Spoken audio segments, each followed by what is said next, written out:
Hi, Terry here again. Another few days in Florida before we head back to Michigan in colder weather. So you'll see the background that we have on our balcony for the next couple of days yet. It's absolutely spectacular here. So we're having a good time, enjoying the warmth, kind of a pre-spring. I'd like to talk today about, just think with you a little bit about another one of the shifts that I see for adults moving from the younger decades of life to the latter decades of life, at least the invitation that we have. And that is, as younger adults, we tend to focus on externals, things outside of ourselves, and much of that is by necessity.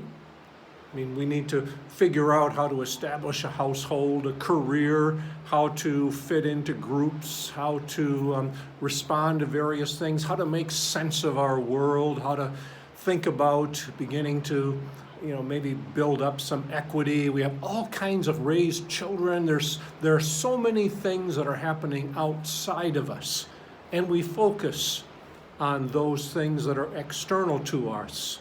And the internal things we might pay attention to when we need to get our inner life in order enough to function in our outer life. Earlier on in my career, I was very stressed and so on, so I went to see a therapist. And I remember saying to that therapist that he had 7 sessions to work with me, because that's what I could budget for him, and he needed to help me figure out how I could continue to work. How could I continue at my present pace without burning out?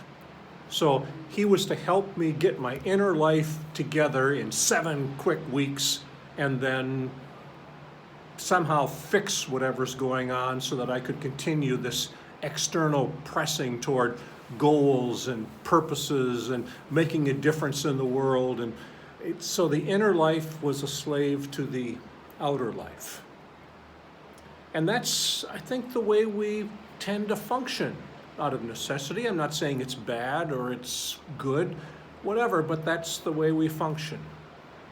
And I know in my tradition, which happens to be the Christian Protestant tradition and the Reformed branch of it, the little niche that we had, there was not an encouragement or a training to explore the inner life. I would propose that in the Reformed tradition, there was actually a disincentive to explore the inner life. Our theology began with this sense of depravity. There's something deeply wrong with us. I remember we semi-kiddingly, as teenagers, used to say our theology is basically the same. We're an onion, and if you peel off layer after layer, when you get to the center, you still have onion. That doesn't encourage much to go to the inner life.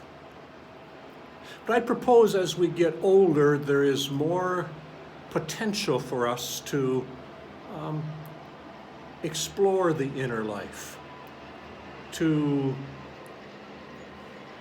another way I put it is to our center of gravity goes from outer life. That's the determining factor. Our life revolves around external expectations, and we have the potential, increasing potential as we get older, more experience, as we have a little more space in our life to actually have that center of gravity go internal.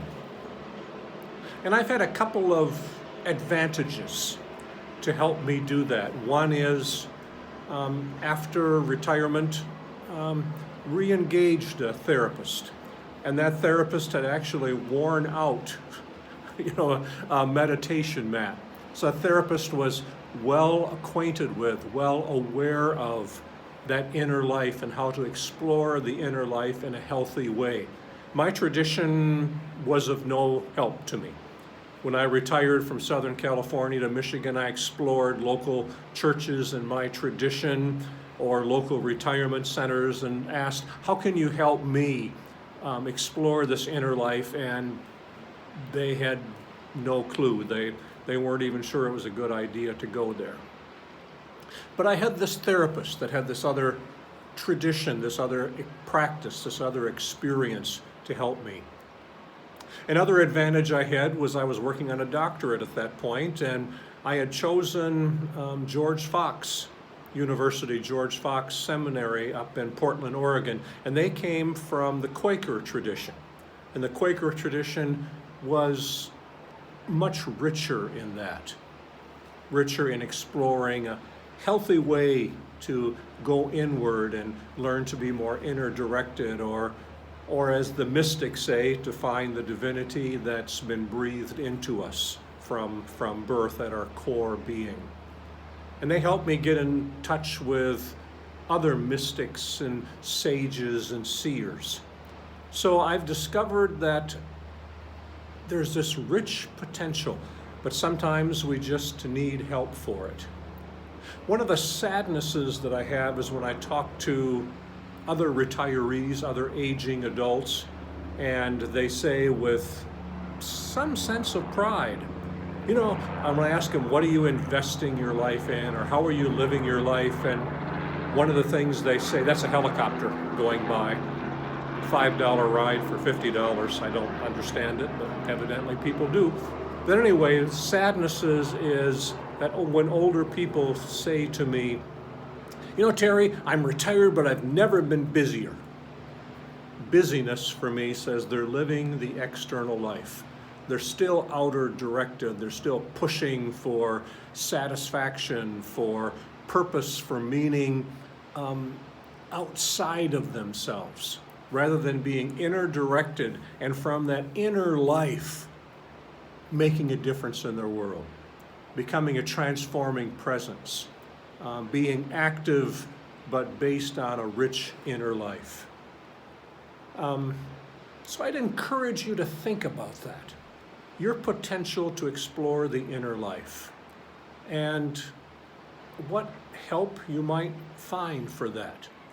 Again, probably not in my tradition or the local churches from my tradition. We don't go to a church expecting any kind of help for that kind of thing. One of the reasons that we don't resonate with churches so much, because we are really seeking to explore this inner life. And it's interesting, the mystics often talk about our inner being like a castle, or a mansion, or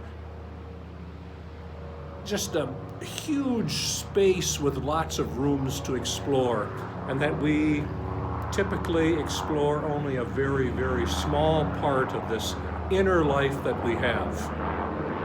I said when I first retired that it's amazing to me that at that point in my career, if you had put me into a large church of, say, 10 or 15,000 people and said, Terry, establish a faith development program, a leadership development program, a staff development program, I'd know where to begin. I'd know how to set up Christian education, how to set up communities, how to set up leadership training, how to set up faith development process. I'd know how to do all of that. But upon retirement, I said, Terry, now tell me how you're going to get in touch with this inner life, how you're going to do that. I would have been clueless. I've learned. I continue to learn. I continue to practice, to read. But it takes motivation. It says that is a high value to me.